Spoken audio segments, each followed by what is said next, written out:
Okay, hey everybody. So as promised, I am coming to you with ScreamFree parenting. And here's the thing. First of all, this is not my office. This is my daughter's bedroom because it's Monday, July 31st. It's summertime here. We still have kids home.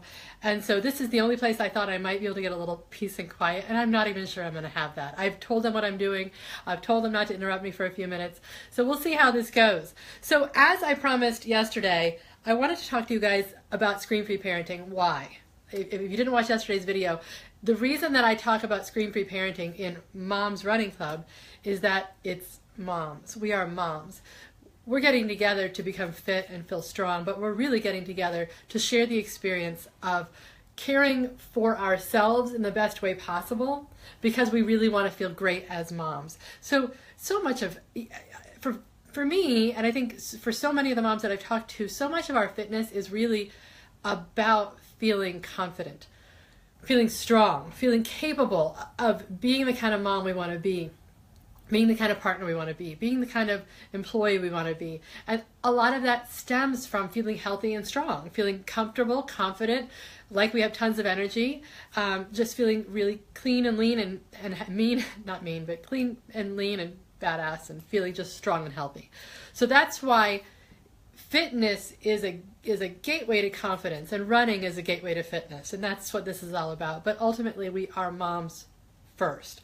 So what I want to do this week, and each week I like, in our private group, we really kind of talk and discuss this stuff, but in our private group, each week I have a topic in addition to the Moms Running Club curriculum. So the curriculum covers everything from just getting started and what gear do you need and what training program do you need and how do you set goals and nutrition and rest and on and on and on. But each week we also kind of have a topic that we like to talk about. So this week is ScreamFree parenting. It's a great topic for the end of July, 1st of August, as we enter into back to school time.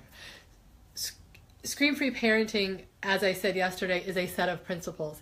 It's not how to get your kids to obey or how to stop tantrums. It's how to take care of you so that you make the choices that you truly want to make from a present state, a place where you're in control of you and you can make a great decision and as you care for your children. That's what ScreamFree parenting is all about.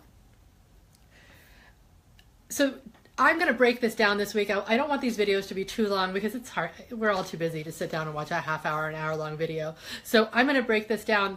ScreamFree parenting is 4 sections, and I'm going to do these videos, and I'm going to do 3 videos, section 1, section 2, and then I'll do section 3 and section 4 at the same time. So, and I am going to try to keep it brief because I know you're busy. So section 1 is, and also I want to let you know there's going to be a PDF that you can download. I will link to that at the end of the week after I finish all of the videos. So section 1 in ScreamFree parenting is all about raising your kids by keeping your cool. The coolest thing about ScreamFree parenting for me was this whole idea that parenting is not about raising children.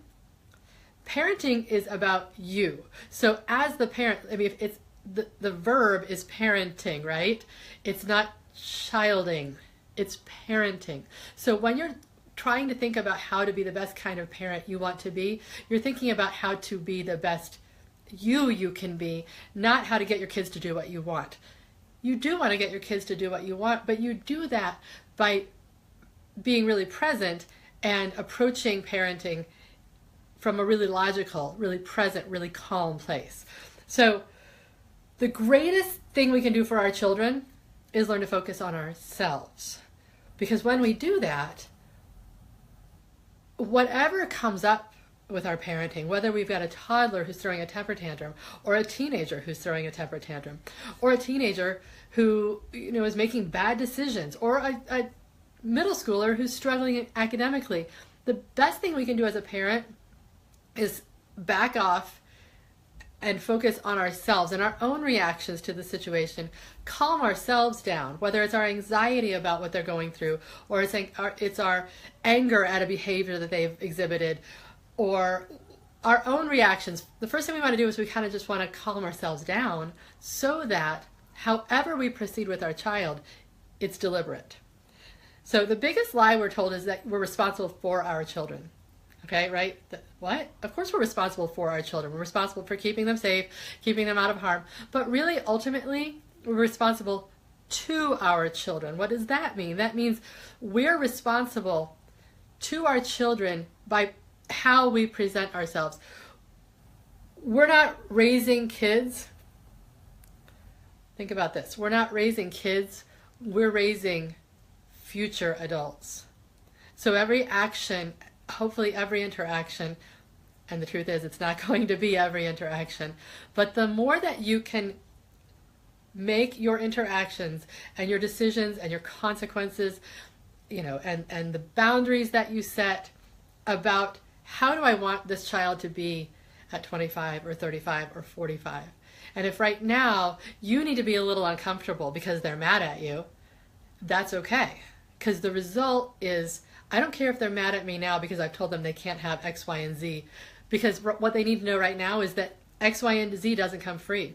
They have to work for it. They have to earn it. Because that's what I want my child to know as an adult at 25. Things don't come free. I have to work for things. If you're not under control, you can't be in control. So this is this idea that we're gonna shift from trying to control the behavior of our children.